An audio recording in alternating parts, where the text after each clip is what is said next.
Dari Gereja Sangga Surabaya 1062 The Voice of Love. Shalom, selamat pagi kekasih Tuhan. Berjumpa kembali dalam program Bincang Pagi edisi akhir pekan 6 Juni 2020. Apa kabar kekasih Tuhan? Pagi yang luar biasa, akhir pekan saya harapkan menjadi hari yang dinanti-nanti, karena kita akan bersama-sama besok untuk beribadah bersama lewat online, walaupun masih lewat online ya, belum bisa bersekutu untuk Surabaya dan sekitarnya.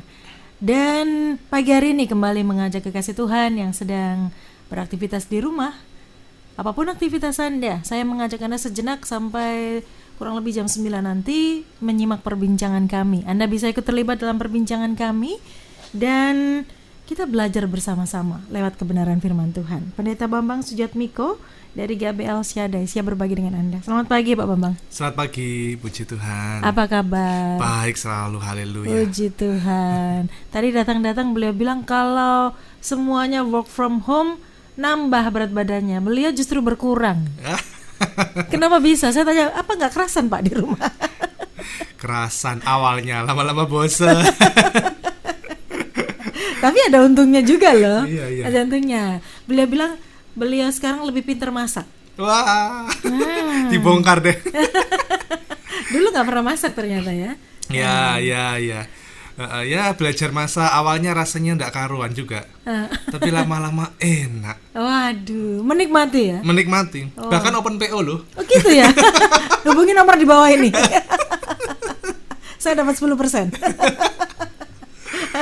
Oke, Pak, work from home Pak Bambang sebelumnya kan aktif ya, mengajar juga Pak ya? Iya. Nah, ini proses belajar mengajar masih terus jalan kan? Ya lewat ini online juga. Lewat online juga ya.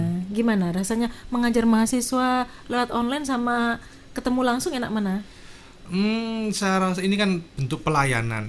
Jadi mau online, mau secara langsung, sama-sama tetap enak. Sama-sama tetap enak ya. Hanya medianya aja yang berbeda. Tapi kalau dasarnya ya melayani ya, bentuknya apapun ya enak karena enak bersama aja. Tuhan.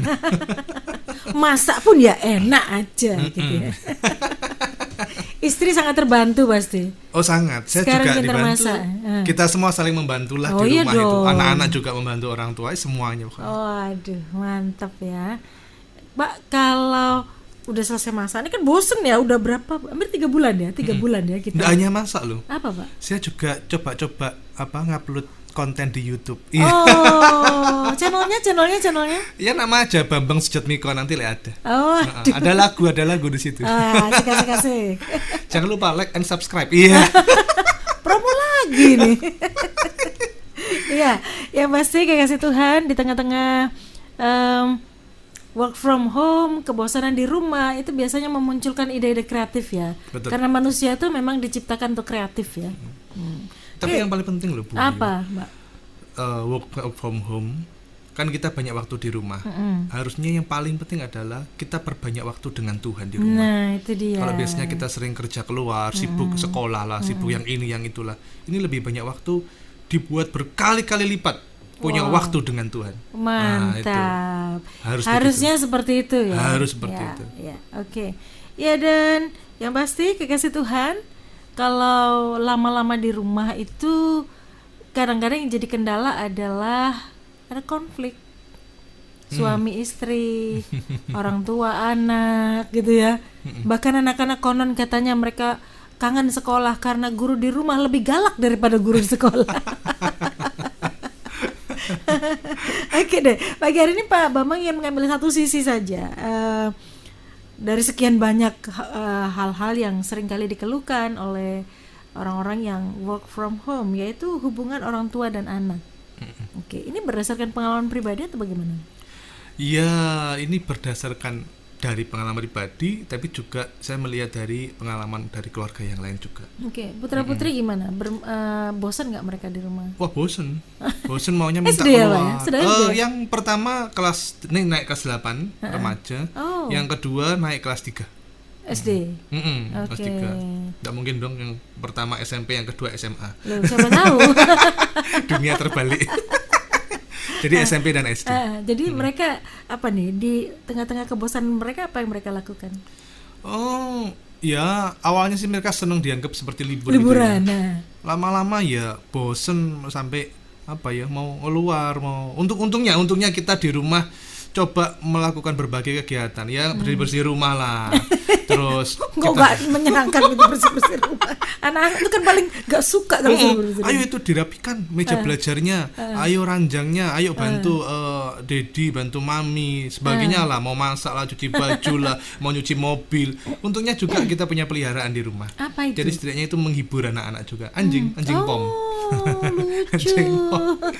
Ya banyak hal lah. Terus coba cocok tanam juga. Yang kecil itu anak saya kedua cocok tanam. Ya buat sekreativitas mungkin lah, supaya tidak bosen ya. Ada yang sesuatu yang dikerjakan lah. Yang anak saya yang pertama belajar fotografi. Jadi dia belajar seperti foto model gitu. Tapi jangan ya papanya jadi korbannya. Enggak. Jadi modelnya kayak maksudnya gini kok. Nanti kalau jadi foto model, waduh, semua takjub tercengang nanti. Sekarang kan ada aplikasi yang bisa bikin. Aduh, gitu Iya. Oke, jadi sebenarnya kalau bicara hubungan orang tua dan anak ini memang kompleks ya. Ada begitu banyak hal yang bikin orang tua dengan anak itu kadang-kadang tidak akur, tapi ada juga bikin wah, itu semakin kompak gitu ya. Betul. Oke, sebelum kita bicara lebih jauh, mungkin kita harus bicara susunan atau hierarki dulu dalam keluarga, Pak. Iya, jadi begini. Mengapa kita harus mengerti tentang hierarki keluarga Kristen? Karena kalau kita mengerti hierarki ini, maka keluarga itu akan harmonis. Keluarga itu mau diterpa badai apapun, mau ada mungkin ya ada perselisihan sedikit gitu ya. Tapi kalau kita tetap memegang hierarki ini, maka bisa kita punya patokan, kita punya dasar. Nah, hierarki keluarga Kristen yang pertama menduduki posisi yang paling atas yang harus kita taati adalah Tuhan. Udah, itu tidak bisa dirubah. Nggak bisa ditawar. Tuhan ya? Di atas segala-galanya, yang harus kita taat kepada setiap perintahnya. Di bawah Tuhan itu ada suami. Suami sebagai kepala keluarga, suami harus taat kepada Tuhan. Ya. Nah, di bawah suami itu ada istri. Istri harus taat kepada suami, dan di bawah istri itu ada anak.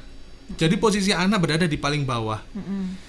Tuhan Yesus, lalu berikutnya suami, lalu berikutnya istri, lalu berikutnya anak. Nah, istri dan anak harus tunduk kepada suami. Anak harus tunduk pada istri dan suami. Tiga-tiganya ini semuanya harus tunduk kepada Tuhan Yesus. Jadi kalau kita mengerti hierarki ini, maka tidak boleh adanya namanya pemberontakan, adanya rasa tidak terima. Kalau perebutan kekuasaan nggak boleh. Nggak boleh. Dalam kondisi apapun nggak boleh. Pak, tapi kalau begini, ya sudah, ini hierarkinya. Firman Tuhannya mengatakan, patternnya begini. Coba ya saya bacakan. Silakan. Di dalam Kolose pasal 3 ayat 18 sampai 21. Ini dipegang supaya kita memiliki keluarga yang harmonis. Kolose pasal 3 ayat 18 sampai 21. Hai istri-istri, tunduklah kepada suamimu sebagaimana seharusnya di dalam Tuhan. Hai suami-suami, kasihilah istrimu dan janganlah berlaku kasar terhadap dia. Hai anak-anak, taatilah orang tuamu dalam segala hal, karena itulah yang indah di dalam Tuhan. Hai bapak-bapak, janganlah sakiti hati anakmu supaya jangan tawar hati. Di sini diulang-ulang ada kata-kata mengasihi, ada kata-kata tunduk, ada kata-kata jangan menyakiti hati, ada kata-kata tidak boleh berlaku kasar, ada kata-kata taat. Intinya ini adanya kasih. Anak mengasihi orang tua mengasihi anak, suami mengasihi istri, istri mengasihi suami. Dan pada akhirnya ketiga-tiganya ini ujungnya nanti endingnya tetap mengasihi Tuhan. Jangan mengatakan mengasihi Tuhan tapi suka menanduk suami, bukan tunduk tapi suka menanduk suami. Anak-anak hebat di sekolahan tapi di rumah suka memberontak kepada orang tua. Ini tidak baik kan hal seperti ini. Jadi harus diikuti hierarki ini. Istri harus tunduk kepada suami, bukan tunduk sebagai budak loh, tapi tunduk dengan kesadaran penuh bahwa suami ini kepala keluarga yang harus diikuti, ditaati, dihormati terutama begitu. Dan anak-anak juga menghormati, mentaati mama papahnya. Nah, suami harus mengasihi istri, bukan menginjak-injak. Mau istrinya mungkin pendidikannya tidak selevel, pendidikannya rendah, atau mungkin dalam hal apapun, mungkin beda suku lah dan yang lain-lain begitu ya. Suami harus mengasihi istri. Mungkin bodinya sudah berubah sekalipun harus tambah cinta, harus tambah mengasihi. Mungkin tidak seperti yang lain, nggak apa-apa, harus mengasihi istrinya. Anaknya juga. Jadi anaknya, bapak-bapak juga menyayangi anaknya. Kok tidak seperti anak tetangga itu ya? Ya sudah, itu kan anaknya tetangga. Lah iki lho anakmu iki lho gitu. Jadi harus tidak boleh menyakiti hati anak. Oke. Pak Bambang, kalau hierarki ini kan pattern ya, yang paten, tidak bisa diubah-ubah, dibolak-balik juga nggak bisa. Nah, tadi dikatakan bahwa semua berpusat kepada Tuhan. Suami taat kepada Tuhan, istri tunduk kepada suami, anak taat kepada orang tuanya, suami dan istri ya. Nah, kalau di hierarki level pertama, misalnya di suami yang tidak taat kepada Tuhan, apakah berarti di bawahnya otomatis kacau balau begitu? Oh, enggak. Kita punya jalur. Nah, ini yang luar biasa gini. Itu dia. Kalau suaminya tidak taat, suaminya anggap aja jahat begitu ya. Ini karena pertanyaan klasik yang sering kali muncul. Suaminya jahat, bencekno, ya toh, udah gitu bau lagi kan gitu. Gak pernah mandi. Gak pernah mandi gitu kan, kutilan. Ada ya? Gak tahu ya. Semoga gak ada. Semoga gak ada ya. Nah, terus si istri gimana? Apa harus tetap tunduk? Iya. Kita mengatakan tidak ada tulisannya istri-istri tunduklah kepada suami kecuali kalau suamimu kutilan itu ya, atau suamimu jahat. Tidak ada. Tapi istri ini punya akses. Dia tunduk kepada suami, tapi ingat di atas suami itu ada Tuhan. Istri bisa, kalau orang bahasa Jawa bilang wadul, ngomong sama Tuhan, laporan sama Tuhan, Tuhan suamiku seperti ini. Nanti Tuhan yang akan mengubah, menjamah. Kalau si istri punya iman kepada Tuhan, hidup benar, Tuhan pasti bekerja. Saya nggak tahu kapan waktunya. Mungkin besok, lusa, bahkan ada istri yang bergumul tentang suaminya Puluhan tahun. Tapi bukan berarti kok puluhan tahun tidak ada jawaban, bukan berarti Tuhan tidak bekerja dong. Tuhan punya waktu yang terbaik. Nah, ada aksesnya. Demikian juga anak. Kalau orang tuanya kok tidak benar ya, orang tuanya kok tidak cinta Tuhan, orang tuanya enggak apa ya, jahat dan sebagainya. Anak punya akses kepada Tuhan. Jadi jangan khawatir kalau bagaimanapun juga ada akses khusus ya. Akses khusus. Setiap kita tuh punya akses khusus kepada Tuhan. Tidak perlu lewat si A si B. Tidak perlu. Langsung. Apalagi kalau urusan keluarga, wah nanti kan dibicarakan sama orang ini jadi perbincangan publik. Bahaya itu. Jadi konsumsi publik ya. Nah, bagaimana sih Pak menciptakan hubungan yang harmonis? Kita mungkin kalau bicara suami istri panjang ya. Hari ini kami khusus bicara orang tua dengan anak.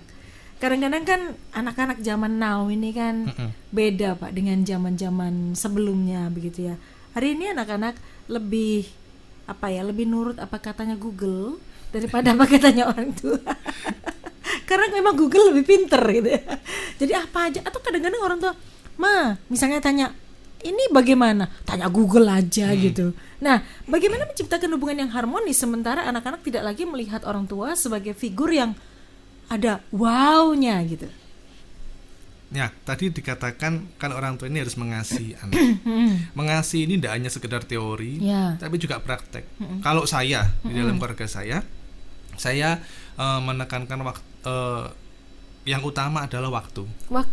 Jadi selama kita punya waktu dengan anak, maka waktu itu dalam arti gini loh, bukan hanya keluar ada bareng, di rumah, bukan hanya di rumah bersama, tapi keintiman bersama anak, hubungan yang harmonis, contohnya bareng, guyonan, kadang tebak-tebakan bareng gitu loh. Itu kan menciptakan sesuatu mungkin hanya sesuatu yang kecil, tapi kecil itu kan juga kasih bisa muncul dari sesuatu yang kecil gitu. Nah, dari hal seperti itu kita kalau tanaman istilahnya dipupuk, diberi pupuk gitu, maka hubungan orang tua dengan anak maka lama-lama nggak terasa kaku, nggak terasa kalau ditanya bahasa Jawanya nyenggrang gitu ya, jawabnya nyenggrang, nggak enak, nadanya gitu tinggi. Nada tinggi gitu ya. Orang anak muda bilang kok jawabannya ngegas gitu ya. santuy gitu.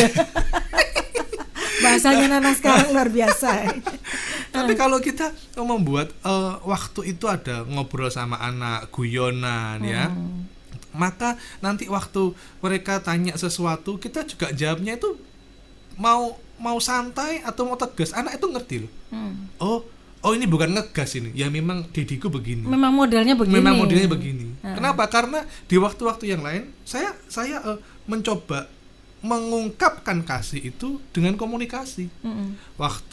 Punya waktu dengan anak, keintiman dengan anak, hubungan yang harmonis, hubungan yang enak gitu loh. Dibalut dengan apa? Dengan komunikasi yang baik. Memang saya betul itu. Kalau ditanya apa ya jawabannya ya? Gak eruh aku. Tanya Google. Ditanya apa itu waktu itu kok nggak tahu jawabannya itu. Apa Padahal ya, beliau ini loh, ngajar banyak mahasiswa loh, tahu loh. Ditanya anak gak tahu. Istilah biologi itu. Saya gak ngerti istilah biologi. Tapi kan jawabannya enggak begini. Ya itu loh. Sana loh, lihat tuh Google itu loh. Kan enggak begitu. Jadi cara kita berkomunikasi dengan anak itu juga mempengaruhi hati anak.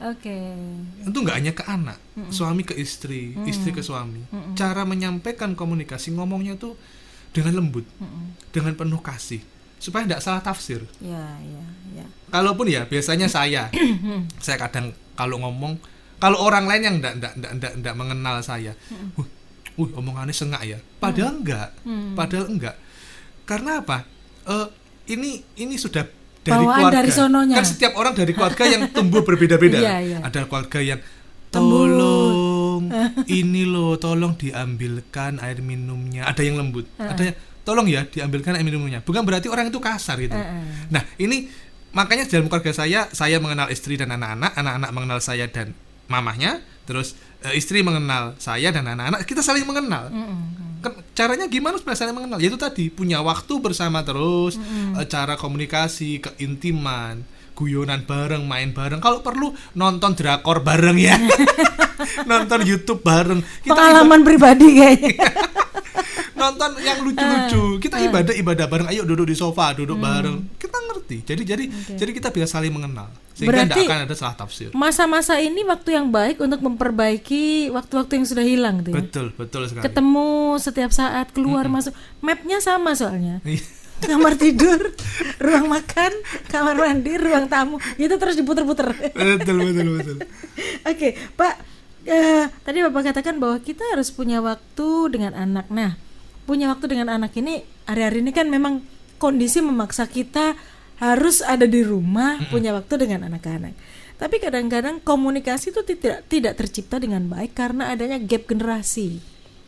Dan orang tua yang anak-anak sekarang kan teknologi minded ya. Kadang-kadang ada orang tua yang nggak ngerti anak ini ngomong apa sih gitu loh.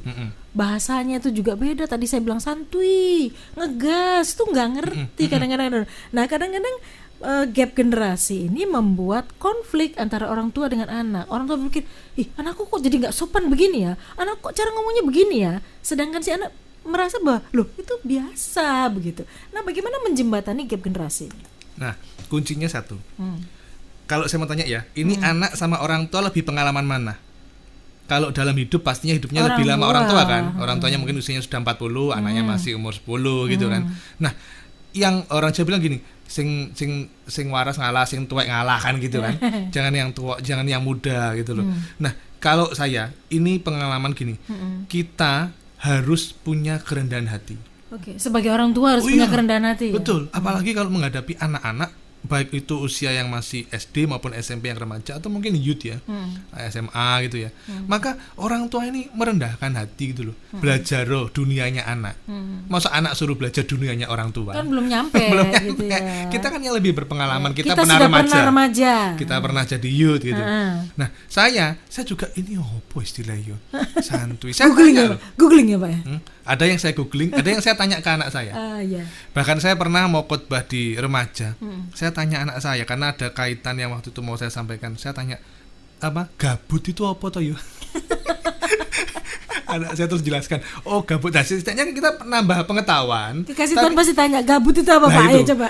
Gabut itu katanya loh versi anak saya loh. Itu bukan semacam mager. Kalau mager itu kan malas gerak.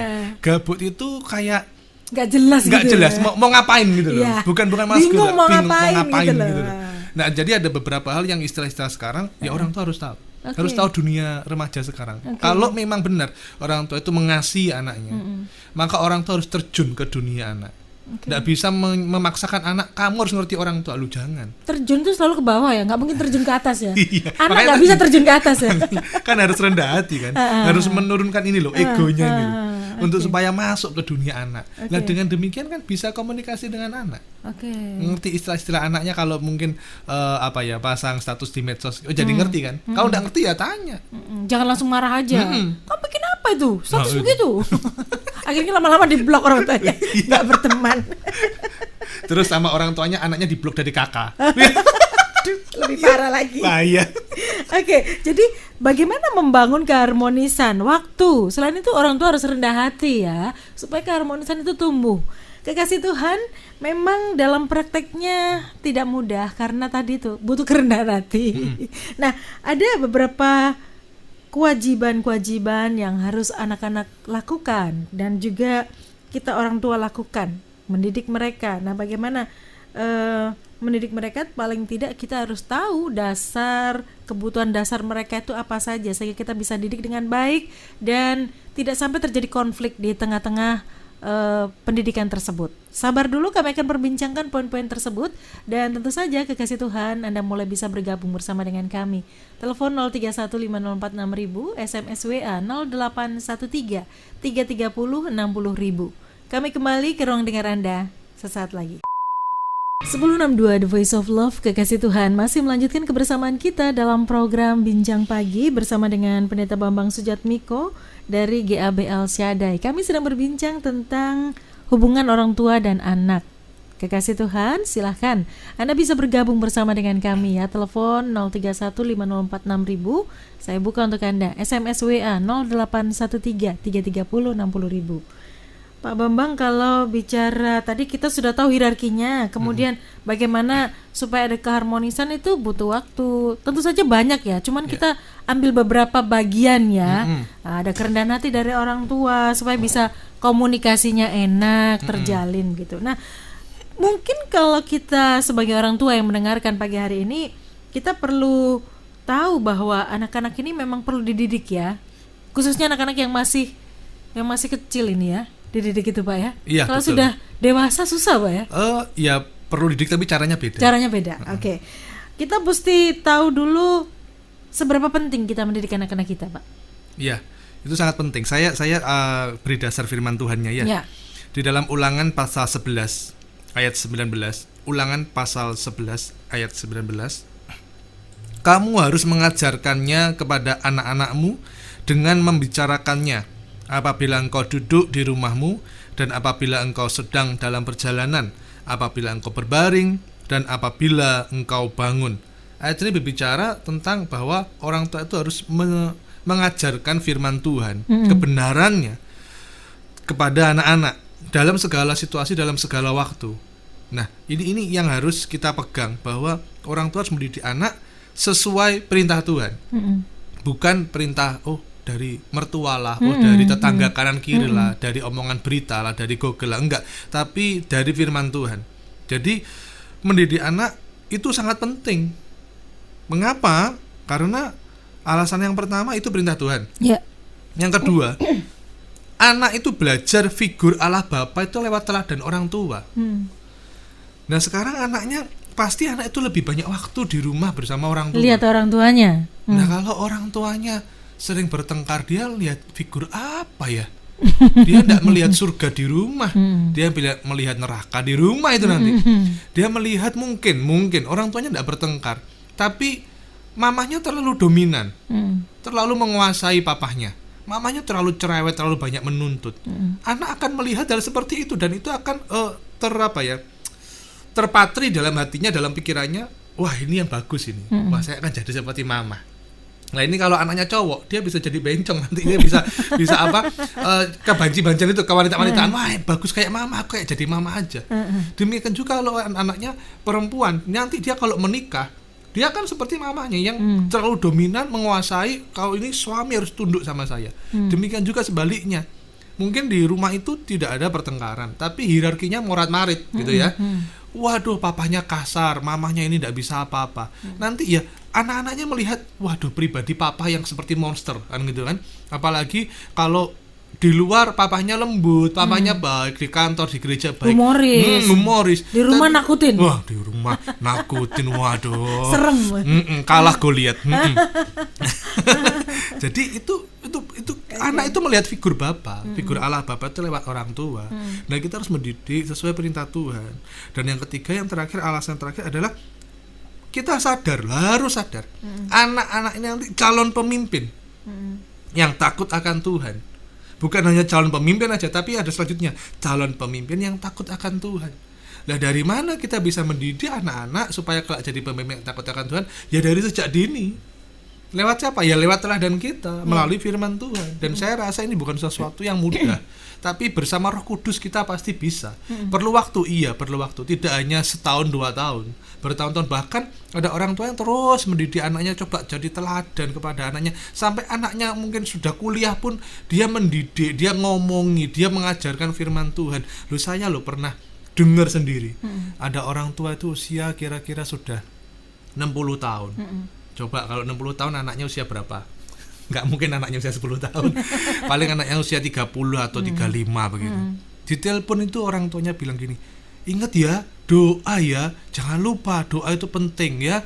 Kamu harus mengasihi istrimu. Loh, saya dengerin gini, oh mungkin anaknya lagi konflik ya dengan istrinya. Tapi nasihat itu nasihat firman. Beda kalau anaknya masih kecil ya, kayak tadi ya. Cara mendidik anak usia yang balita, mungkin SD, SMP atau sudah menikah berkeluarga, maka memang memiliki cara yang berbeda. Tapi intinya tetap jadi teladan, yang diomongkan adalah firman Tuhan, perintah Tuhan. Nah, ini 3 alasan penting untuk kita mendidik. Pak, untuk kita tahu ya bahwa memang penting mendidik anak itu memang perintah Tuhan, dan itu juga sadar kita sedang mempersiapkan generasi ke depan begitu. Nah, untuk itu kan kita harus tahu kebutuhan dasar dari mereka, dari anak-anak kita itu apa, sehingga kita bisa memenuhi kebutuhan-kebutuhan dasar itu, Pak. Oke. Kebutuhan dasar dari anak ya. Yang pertama, kebutuhan dasar dari anak ini, dia harus merasa diterima di keluarga itu. Merasa diterima ya. Karena kalau dia merasa tidak diterima di keluarga itu, dia akan cari penerimaan dari luar. Entah itu teman, entah itu banyak kelompok di gereja, atau yang lebih parah kalau sampai itu di luar gereja dengan kelompoknya yang nakal-nakal. Wah, ini berbahaya. Nah, orang tua harus menciptakan suasana di rumah itu, suasana yang nyaman untuk untuk anak-anak. Dia merasa diterima oleh mamanya, oleh papahnya. Dia merasa dekat sehingga dia aman kalau dia memiliki masalah di sekolah, di kampus, dimanapun. Bahkan ada yang mungkin sudah berkeluarga, terus ada masalah dalam keluarganya, dia cari nasihat ke orang tua. Nah, ini berarti orang tua itu memiliki poin positif, meskipun sudah tidak bisa terlalu ini ya, orang Jawa bilang cawe-cawe gitu ya, karena si anak sudah berkeluarga, ya sudah punya payung hukumnya sendiri gitu loh. Tapi setidaknya kalau cari nasihat dari mertuanya, cari nasihat dari mama papanya, kan mama papanya lebih berpengalaman dalam membentuk keluarga. Nah, ini minimal poin positifnya adalah berarti mama papanya ini benar.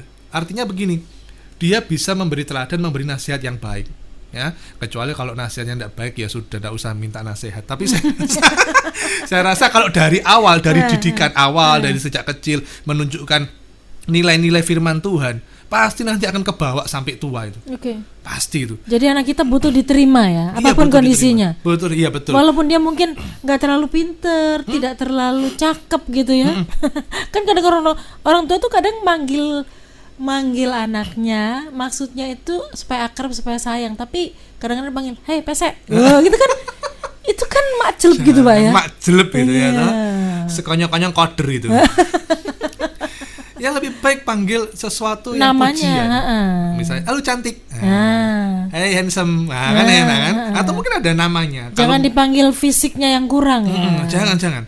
Gini loh, ada anak-anak itu yang merasa kurang diterima, yang orang tua tidak sadar. Contohnya. Anak itu dikritik terus-menerus. Berbuat ini salah, berbuat itu salah. Ya namanya anak-anak kan ya masih belajar. Ya kan? Contoh anak saya, masak dia. Waduh, hasilnya gosong begini. Masih remaja. Bukan, Pak, ini penyesuaian warna gitu. Ini yang zaman now ini, masakan zaman now gosong ini. Tapi ya memang sama istri saya sempat dimarahi. Tapi itu sudah kritik. Saya bilang, enggak apa-apa, nanti coba lagi. Istri saya bilang, ya sudah, lain kali harus lebih berhasil. Nah ini kan bukan kritik terus. Nah dia coba lagi besoknya, ya bisa, gitu loh. Jadi jangan apa-apa tuh dikritik terus. Sudah nggak usah masak lagi. Ya nggak bisa masak seumur hidup nanti. Iya, banyak contoh. Ya, bantu nyuci mobil juga begitu. Oh salah, caranya begini. Saya nggak bilang kamu itu kok nggak bisa saya nyuci mobil. Gitu aja nggak bisa. Untung dia nggak jawab. Lah papa kan sudah yang punya mobil kan papa, ngapain aku kok yang disuruh nyuci? Untung aja nggak jawab gitu. Jadi gini, ada hal-hal yang merasa kurang diterima. Pertama ya, dikritik terus menerus. Yang kedua, orang tua itu jangan membanding-bandingkan dengan anak lain. Anak tetangga, kamu kok nggak pintar kakaknya, kayak itu, gitu ya. kamu kok nggak jadi juara satu kayak itu, gitu ya. Kamu kok ini ya yang sudah mungkin yang sudah berkeluarga, kamu kok nggak kaya kayak itu loh, kok nggak pinter, sukses, berhasil kerja, nggak, jangan. Siapapun kita kan nggak mau dibanding-bandingkan. Kan? Coba saya mau tanya ya, mungkin kasih Tuhan ini ya yang dengar, kalau Anda membanding-bandingkan anak Anda dengan orang lain, mau ndak anak Anda membandingkan Anda dengan orang tua lain? Mama juga nggak kaya tetangga itu. Papa juga nggak kaya kayak itu, papahnya temenku. Mama juga bodinya nggak langsing kayak bodinya itu siapa? Kepala sekolah. Kepala sekolah. Sampai kepala sekolah. Ya ini hanya contoh. Contoh kekasih Tuhan. Dan satu lagi yang merasa kurang diterima, anak itu tidak sesuai harapan orang tua. Contohnya. Contoh ya, dulu waktu istrinya mengandung ingin anak laki, ternyata perempuan. Lah ini ada loh orang Kristen sekalipun yang masih percaya, waduh kok ndak laki sih, harusnya perempuan, sehingga merasa itu tadi ndak diterima begitu lahir. Lah ini ndak boleh ini. Mau laki mau perempuan itu adalah ciptaan Tuhan, itu adalah anugerah Tuhan. Yang anugerah Tuhan, dan yang kedua kan nyetaknya juga berdua gitu loh. Karena sumbangsinya berdua bersama-sama gitu loh. Terus tidak sesuai harapan orang tua. Aduh, aku tuh mau anakku pintar musik kok ternyata tidak bisa musik sih kan gitu kan. Aku mau anakku ini apa ya? Pintar matematika, pintar mungkin pintar apa ya? Olahraga begini berprestasi. Tapi kok enggak sih, sehingga ya itu tadi dikritik lah karena tidak sesuai harapan. Anak akhirnya ya, aduh aku di rumah gini. Padahal anak itu punya keunikan masing-masing. Betul. Memang kita sebagai orang tua kadang kan segalanya itu tidak berjalan sesuai dengan keinginan kita. Maunya begini ternyata begini. Tapi percayalah, anak itu pasti punya bakat, talenta, keunikan sendiri. Dan itu tugas orang tua untuk menemukan apa itu. Kalau sudah menemukan, dieksplor. Wah, ayo dipompa, dibantu, dilatih, disemangatin. Meskipun mungkin ya itu tadi tidak sesuai dengan harapan orang tua. Kemarin ada sesuatu yang unik ya, yang lucu.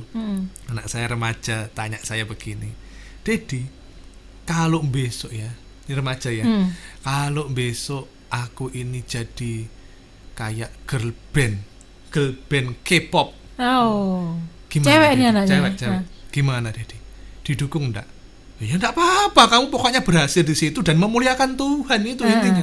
Enggak apa-apa, kelompokmu baik, mencerminkan anak Tuhan, ya toh orang-orang diberkati dengan nyanyian, dengan dance-mu. Enggak apa-apa, silakan gitu.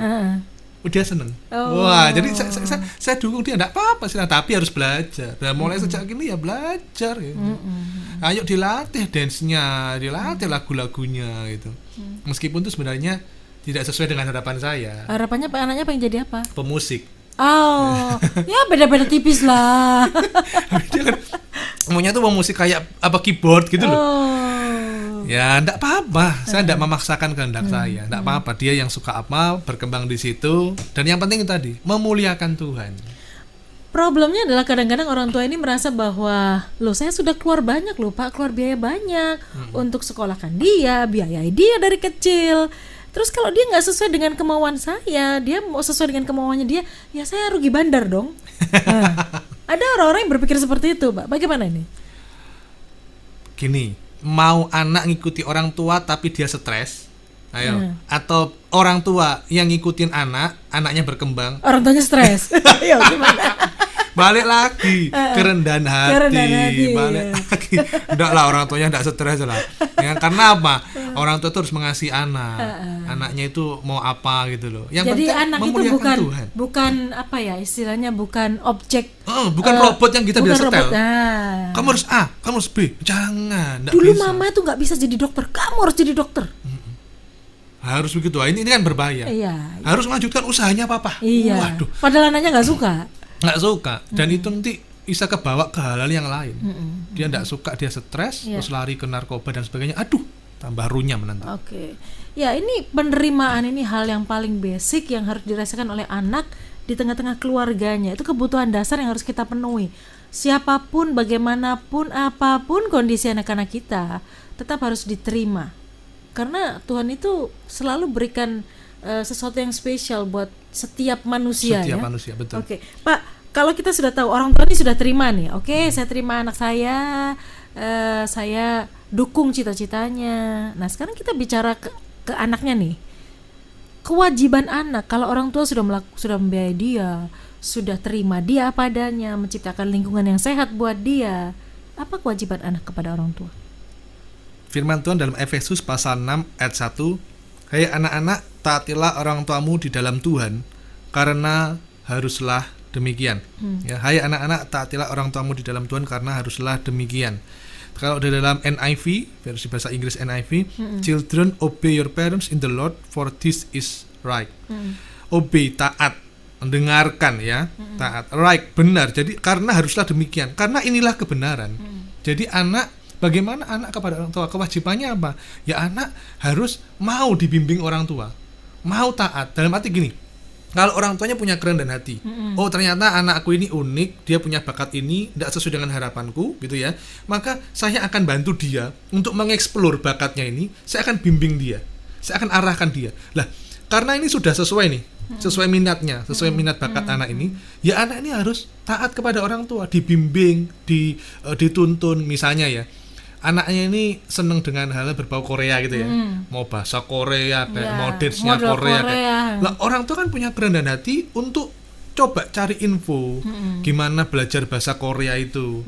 Mungkin bisa ke kursus ini, dance-nya gimana. Lah bimbing anak-anak ini, bawa anak-anak ini ke tempat itu untuk mengeksplor bakatnya tadi. Karena kalau orang tuanya seperti saya tidak bisa bahasa Korea, terus gimana mau bantu eksplornya itu? Isanya kan hamsamida, annyeonghaseyo kan gitu. Itu bisa. Itu tak. Ini pasti karena nonton drakor ini. Drakor ya. Song Hye Kyo gitu ya. Saya malah gak Sama kenal ya. itu. Tapi sekarang anak-anak sekarang BTS, Blackpink dan sebagainya. Saya nggak Iya. terlalu ngikuti kalau Saya itu. juga nggak terlalu Nah, jadi ngikuti. anak-anak taat gitu. Taat mau dibimbing orang tuanya, dan orang tua ini sudah punya pegangan, sudah tahu ini bakatnya apa.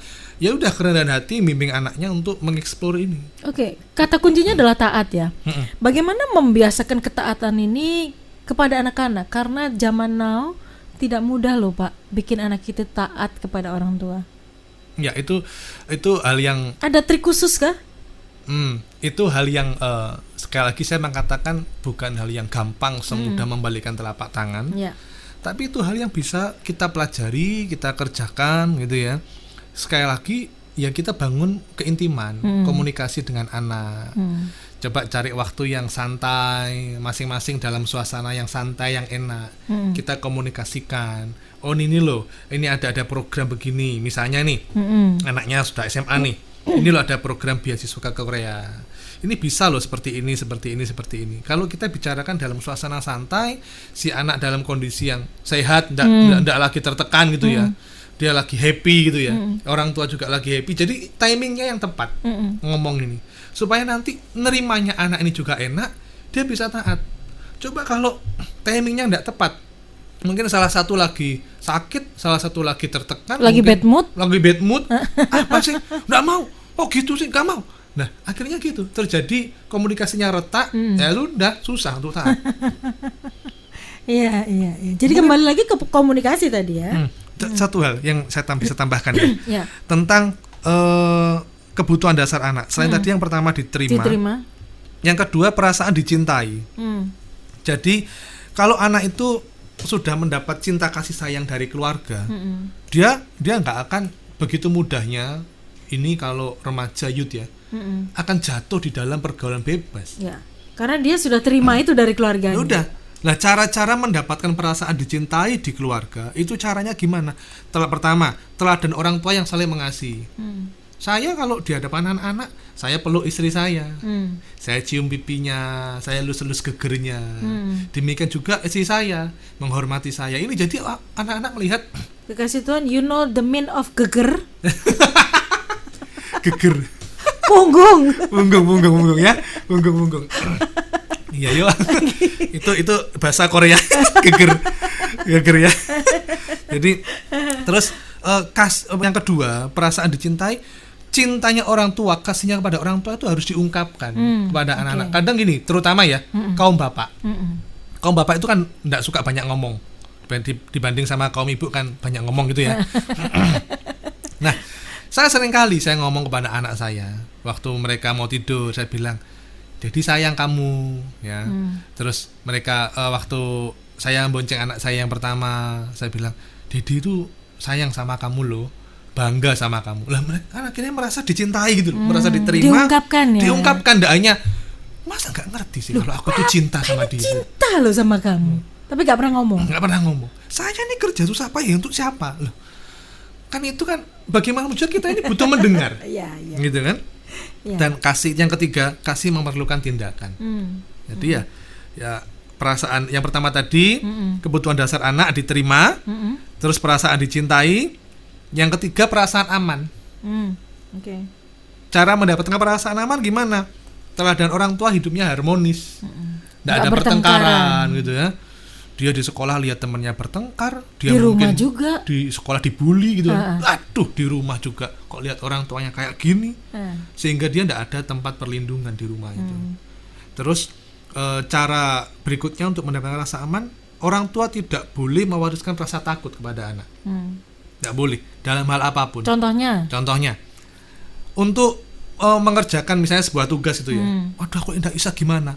Iya, kayaknya kamu tidak bisa ini. Waduh, tidak boleh begitu. Ayo berusaha dulu, pasti bisa.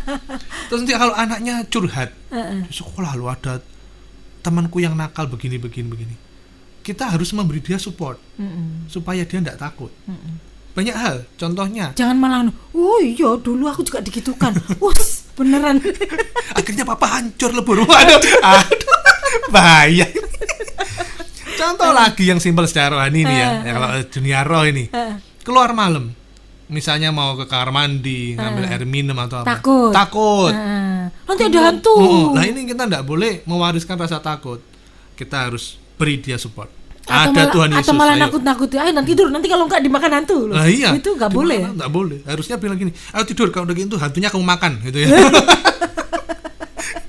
Jadi tidak boleh mewariskan rasa takut. Itu ya. Kadang-kadang celutukan kita itu bikin anak-anak, bagi kita mungkin itu bercanda, tapi bagi mereka itu kan nggak tahu gitu bercanda. Dipikir beneran ya. Dan sekarang dunia kan beda. Dunianya anak-anak remaja sama kita kan berbeda sekarang. Jadi harus hati-hati nih para orang tua ini. Mungkin ada lagi yaitu yang berikutnya pujian. Kalau anak itu kebutuhan dasarnya perlu dipuji. Prestasinya, bakatnya, penampilannya itu perlu dipuji. Dan ini berlaku seumur hidup. Mau anaknya masih SD, nggak ada expirednya ya? Nggak ada. Coba kalau sudah berkeluarga, kalau perlu puji itu menantu, perlu itu. Wah, itu juga anak soalnya itu. Juga anak gitu loh. Puji, waduh, rumahmu bagus ya. Waduh, kerjaannya sukses ya. Waduh, kamu pinter ya, berprestasi ya. Mungkin hal-hal yang sepele. Waduh, bilang sama mantunya kalau perempuan, rambutmu bagus dari salon ya. Wah, gitu kan sudah. Kamu kok bersih ya wajahnya, cantik loh gitu ya. Jangan itu istrimu baunya nggak enak, bau jengkol itu. Waduh, jangan itu. Jadi perlu dipuji. Dan yang terakhir, supaya anak itu kebutuhan dasarnya adalah disiplin. Perlu disiplin juga. Perlu itu ya. Cara disiplin itu ada yang harus sesegera disiplin itu ya. Harus, kalau misalnya apalagi itu berkaitan tentang dosa. Berbohong, mencuri, harus ke disiplin itu. Ya, dan disiplinnya tiap orang itu berbeda-beda. Cara mendidik orang tua itu ada yang disiplin ini bisa jadi topik tersendiri nih, Pak. Oh iya, betul. Kita jangan membahas itu ya lebih lanjut ya. Cuma ini saya kasih firman Tuhan aja. Amsal pasal 13 ayat 24. Siapa tidak menggunakan tongkat benci kepada anaknya, tetapi siapa mengasihi anaknya mengajar dia pada waktunya. Berikutnya Amsal pasal 29 ayat 15. Tongkat dan teguran mendatangkan hikmat, tetapi anak yang dibiarkan mempermalukan ibunya. Ini bukan berarti kita memakai tongkat loh. Bukan. Bukan dipukuli pakai tongkat, bukan. Karena waktu saya kecil, mama papa saya enggak pakai tongkat tapi pakai sandal. Jadi ini enggak bisa diterjemahkan secara hurufiah harus pakai tongkat, enggak. Artinya anak itu didisiplin. Kalau mengasihi anak ya diarahkan yang benar. Anaknya salah ya diomongi. Diomongi secara sudah bisa ya diomongi agak keras. Ditarik lembut enggak bisa ya ditarik agak kasar supaya apa? Kembali pada jalan yang benar. Harus didisiplin. Nah, jadi itu kebutuhan dasar. Kekasih Tuhan, memang begitu banyak ya. Ini masih umum ya. Nah, tadi bicara disiplin itu bisa jadi topik tersendiri. Bicara kebutuhan dasar anak juga jadi topik tersendiri. Kekasih Tuhan, Anda bisa berbagi juga bersama dengan kami. Mungkin Anda mengalami kendala berkaitan hubungan antara Anda dengan putra-putri, atau Anda sebagai anak punya kendala hubungan dengan orang tua. Silakan hubungi kami di 0315046000, SMS atau WA 081333060000. Anda juga bisa bersaksi mungkin tentang bagaimana orang tua Anda mendidik Anda sehingga hari ini Anda menjadi seperti ini. Silahkan Anda telepon, SMS ataupun WhatsApp kami. Kami kembali ke ruang dengar Anda sesaat lagi.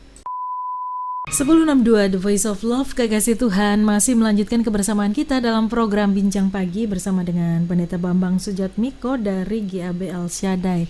Kami sedang berbincang tentang hubungan orang tua dengan anak. Silakan kekasih Tuhan, Anda bisa bergabung menyusul. Banyak yang sudah bergabung lewat SMS maupun WhatsApp. Telepon bisa Anda manfaatkan juga 0315046000 ya. Konon katanya saya ini pernah dapat masukan, kekasih Tuhan itu baru mendengarkan serius tuh justru pada saat menanggapi pertanyaan. Kali aja pertanyaannya terwakili gitu. Bener gak sih kekasih Tuhan? Ya whatever, gak apa-apa, yang penting tetap menjadi berkat ya. Oke, kami akan tanggapi pertanyaan kekasih Tuhan yang mau menyusul, silahkan ya. Ada pertanyaan dari Pak Bambang 7315. Shalom, selamat pagi Pak Bambang. Pak, mau tanya, saya ini punya anak perempuan yang menikah dengan orang yang tidak seiman. Itu pun saya tidak dikasih tahu nikahnya. Apakah saya harus tetap rendah hati? Saya kalau melihat suaminya rasanya kok males ya Pak. Habis gimana, anak saya pagi sudah kerja, terus suaminya mana sih sepeda motor yang mau dipakai anak saya kerja, terus dia tidur lagi. Apakah kita harus tetap rendah hati Pak? Terima kasih. Ya, jawabannya tetap rendah hati. Rendah hati itu tidak dipengaruhi situasi kondisi, tidak dipengaruhi juga waktu. Rendah hati itu berlaku untuk selamanya. Kepada siapapun kita harus rendah hati. Memang itu saya bisa bilang itu adalah salib yang harus ibu pikul. Gitu, merasa nggak seneng dengan menantunya, merasa kok males lihat itu kan kedagingannya muncul di situ. Harus dikalahkan dengan kerendahan hati, datangi, diajak ngomong-ngomong. Sekali lagi saya bilang ini bukan hal yang mudah, tapi saya percaya Roh Kudus memampukan kita. Nah, sembari kita mempraktekkan kerendahan hati itu juga tetap dijalankan berdoa, diajak ngomong anak perempuannya. Kalau memang hal yang sudah berlalu ya sudah, tidak perlu diungkit-ungkit lagi, malah membuat orang sakit hati, malah membuat komunikasi makin retak. Sudah hal yang berlalu biarlah berlalu. Sekarang untuk menata ke depan ini harus dengan kerendahan hati, perbaiki komunikasi dengan sering ngomong-ngomong dengan anak perempuannya, atau mungkin juga menantunya. Walaupun menantunya mungkin dia kok enek ya, nggak enak ya, aduh ya apa ya, tapi ya tetap rendah hati ya. Terus jalin komunikasi yang baik. Tentu saja minta hikmat Tuhan, gimana ya caranya ngomong supaya enak, terbawa suasana yang enak ya. Kita harus punya hikmat juga, caranya ngomong, waktunya ngomong, supaya dan tempatnya ngomong supaya pas gitu loh. Pas mengena pada sasaran kita supaya terjalin hubungan yang baik kembali. Yang retak itu bisa diperbaiki dengan kasih Kristus. Oke, baik.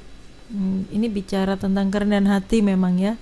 kepada orang yang bencekno pun harus tetap rendah hati ya Pak ya? Iya.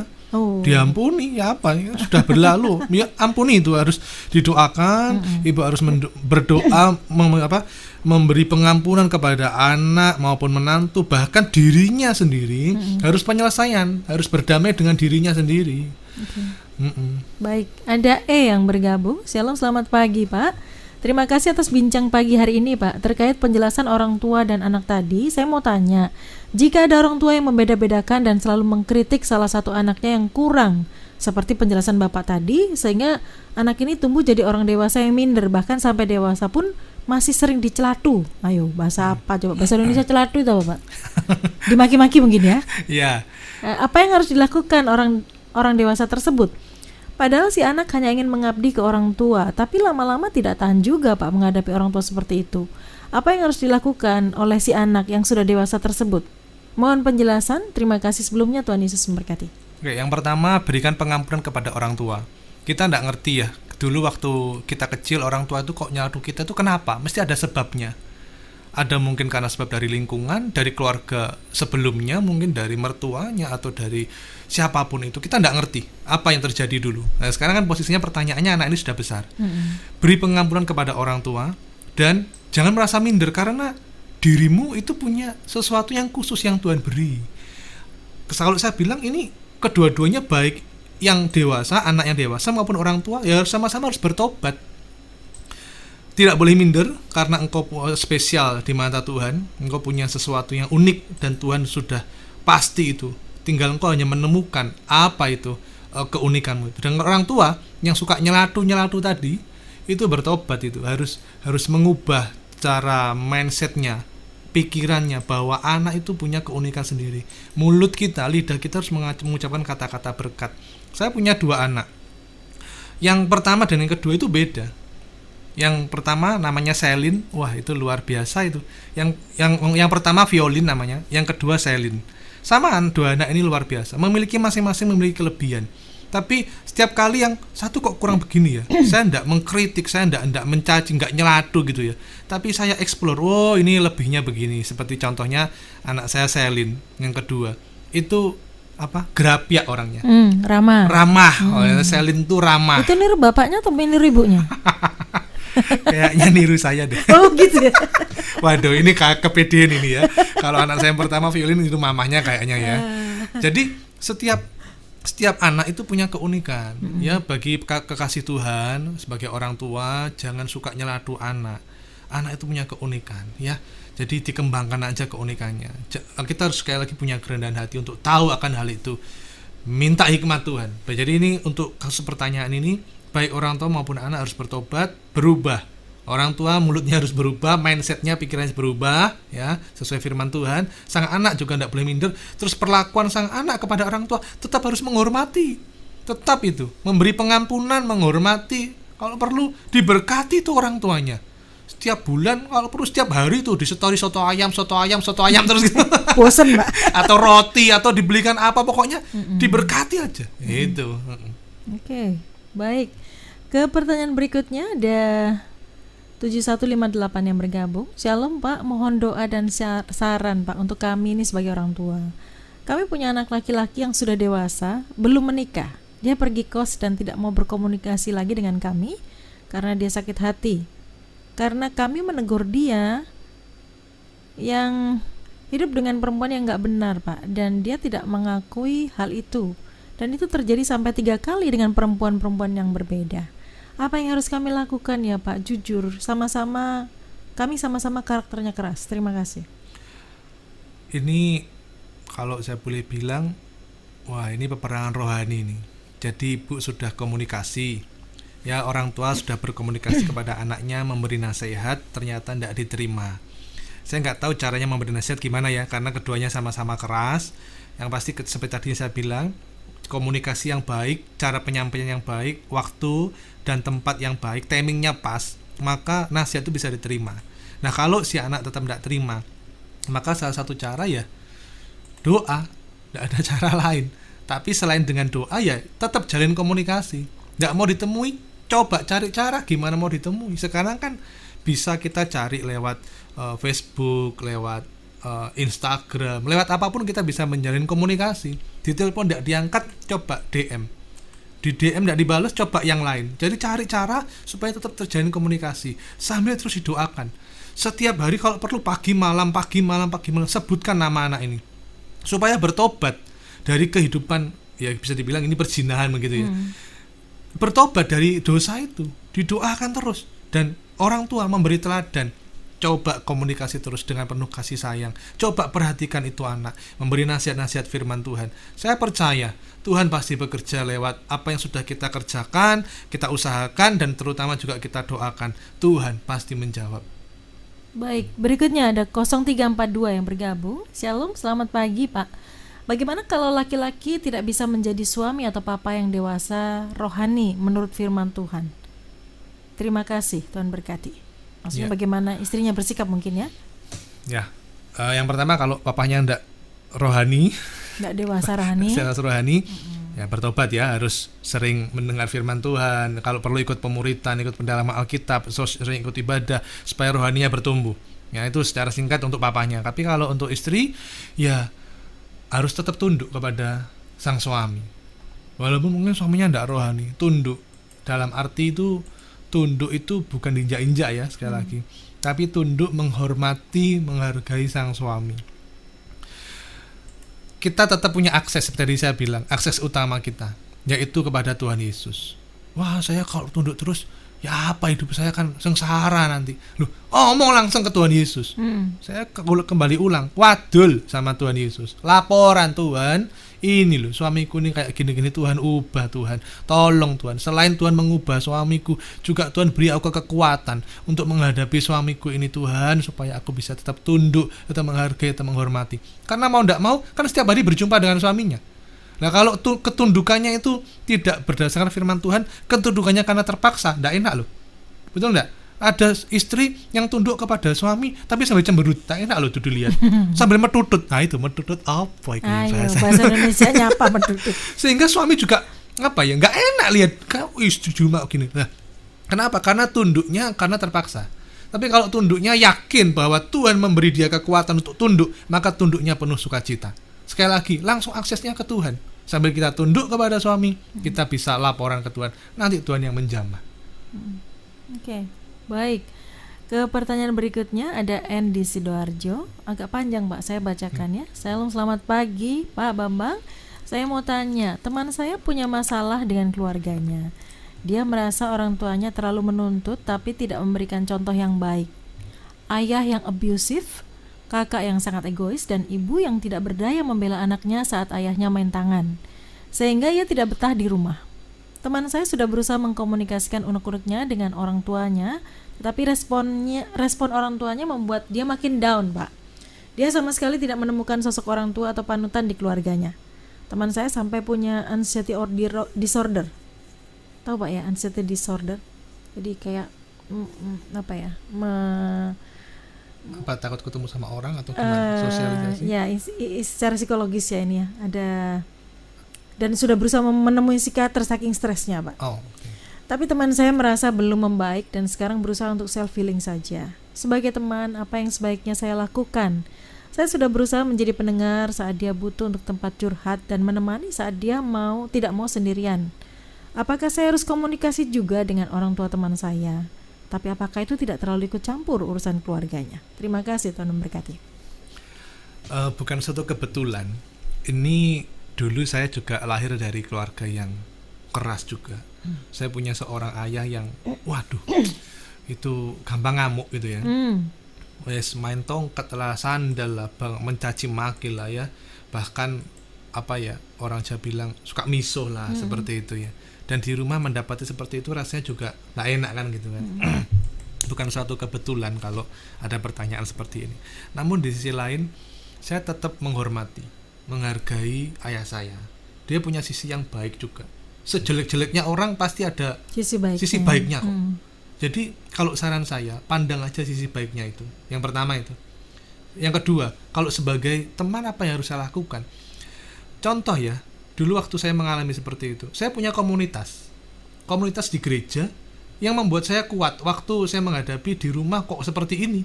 Saya punya komunitas di gereja yang mensupport saya sehingga saya tahan. Walaupun saya tetap berada di rumah, saya tahan menghadapi orang tua seperti itu. Kenapa? Karena secara rohani jiwa saya ini sudah dibentengi.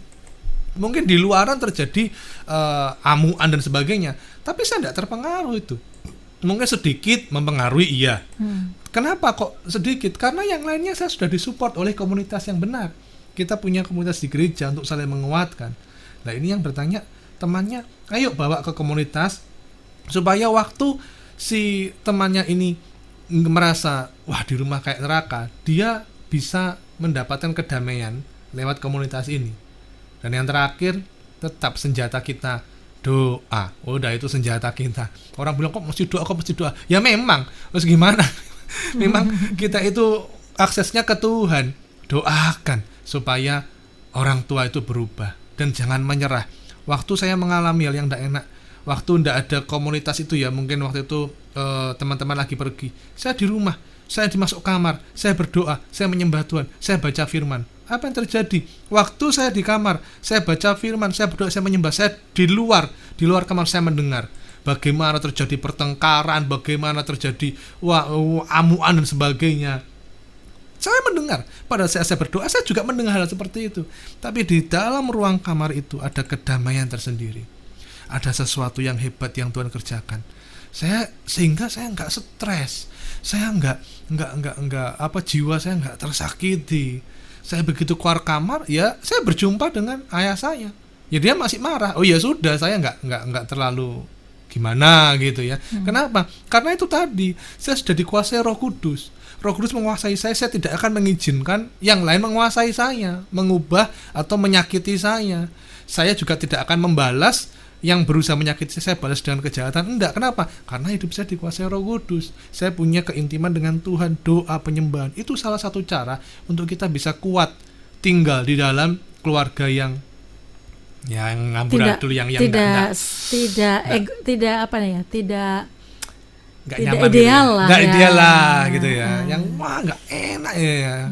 Saudara, ini temannya Pak. Nah jadi apa yang harus dilakukan oleh temannya? Apakah perlu temannya intervensi? Oh enggak. Temannya enggak perlu bilang ke orang tuanya lah. Nanti dikira terlalu campur. Nanti kan? malah runyam ya. Runyam.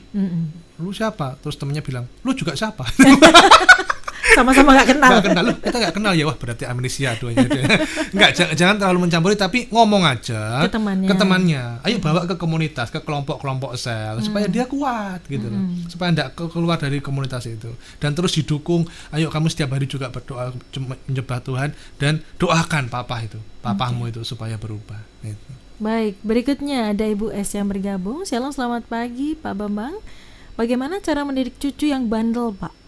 Terima kasih, Tuhan berkati. Ini cucu ya? Ya, remaja sepertinya cucunya. Cucu remaja. Karena ini yang bicara pasti neneknya. Yang pertama teladan dari opa-oma, ya, ndak hanya lewat omongan aja menceritakan tentang firman Tuhan, nasihat-nasihat firman Tuhan, tapi teladan. Jadi jangan mengatakan, "Ayo, Nak, kamu berdoa." Tapi opa-omanya ndak berdoa. Ayo nak rajin ke gereja, tapi oma-omanya telat-telatan ke gereja dan sebagainya.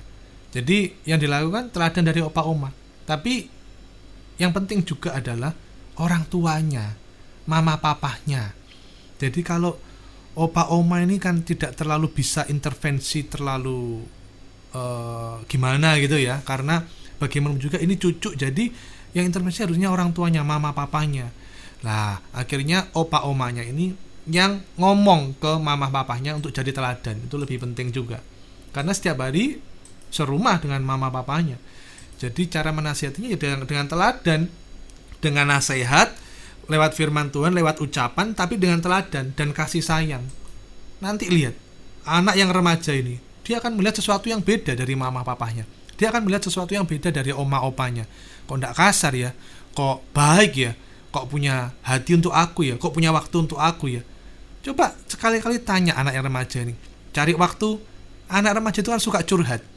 Tanya aja dunianya sekarang. Itu seneng loh anak-anak remaja itu kayak gitu. Saya kalau tanya anak-anak saya, baik Selin maupun Violin, dua anak saya ini, Dunianya beda, satu remaja, satu SD. Kalau saya tanya, wah mereka ngobrolin begini. Saya hanya mendengarkan, meskipun kadang saya juga nggak ngerti apa maksudnya. Tapi untuk mendengarkan, orang itu suka, dia sudah punya waktu meluapkan unek-uneknya, itu sudah plong gitu loh. Nah kenapa yang anak remaja ini coba cari waktu, opa omanya atau juga mama papahnya dengerin curcolnya anak remaja ini, berusaha mengerti di situ dan kerendahan hati masuk dalam dunianya, nanti bisa berubah. Tapi sekali lagi saya sebagai hamba Tuhan tetap doakan anak itu, sebutkan namanya dalam doa-doa kita setiap hari. Oke, baik. Pak Bambang, bisa disimpulkan dari apa yang disampaikan pagi hari ini dan silakan tutup dalam doa. Ya, jadi keluarga yang harmonis itu tidak bisa terjadi secepat membalikan telapak tangan, ya. Tidak juga bisa tidak bisa terjadi juga hanya wes biarin nanti Tuhan yang berkarya. Loh, puji Tuhan, Tuhan itu mesti berkarya, tapi ada bagian yang harus kita kerjakan. Ya, si suami mengasihi istri, istri harus tunduk pada suami. Orang tua mendidik anak-anak takut akan Tuhan dengan penuh kasih sayang. Anak menghormati, mentaati orang tua. Keluarga yang harmonis adalah keluarga yang mau menyerahkan dirinya kepada masing-masing pribadi. Keluarga yang mau dengan kerendahan hati berkorban. Suami berkorban untuk istri, istri berkorban untuk suami, orang tua berkorban untuk anak, anak berkorban untuk orang tua. Maka kalau ada kerendahan hati, ada pengorbanan, ini pasti di situ ada keharmonisan, ada kasih bagi keluarga yang cinta akan Tuhan. Demikian yang bisa saya simpulkan. Oke, baik. Silakan tutup dalam doa, Pak. Mari kita berdoa. Terima kasih Tuhan Yesus untuk waktu ini, dan kami berdoa bagi kekasih Tuhan dimanapun berada, Tuhan memberkati keluarga mereka ya Tuhan. Dalam hubungan suami istri tetap harmonis, hubungan orang tua dan anak sesuai firman-Mu ya Tuhan, terjadi ya Tuhan, sehingga orang tua dan anak memiliki hubungan yang baik, saling menghargai, saling menghormati, bahkan saling memberkati ya Tuhan, sehingga keluarga ini tetap berjalan sesuai firman-Mu, dan pada akhirnya keluarga dari kekasih Tuhan semuanya dalam perlindungan dan berkat Tuhan. Setiap masalah, pergumulan yang dihadapi, Tuhan berikan jalan keluar. Kami percaya pada satu nama yang berkuasa, yaitu Tuhan Yesus, yang menolong kami, yang mendengar dan mengabulkan doa kami. Terima kasih Bapa, kami bersyukur di dalam nama Tuhan Yesus. Haleluya, amin. Amin. Pak Bambang, terima kasih sudah menjadi berkat pagi hari ini. Sama-sama. Dan memberkati, Pak. Tuhan Yesus memberkati. Baik, kekasih Tuhan, tentu sudah kebersamaan kita dalam program Bincang Pagi. Kekasih Tuhan, dimanapun Anda berada, hubungan orang tua dan anak itu mencerminkan hubungan kita dengan Tuhan. Izinkan anak-anak bisa melihat contoh teladan kita sebagai orang tua. Bagaimana kita mendidik mereka dengan kasih, menerima mereka, dan bahkan mereka bisa melihat kehidupan Tuhan melalui hidup Anda dan saya, dan kita menjadi teladan bagi kehidupan mereka secara rohani juga. Saya Wahyu Widiawati pamit undur. Selamat pagi, selamat beraktivitas. Tuhan Yesus memberkati.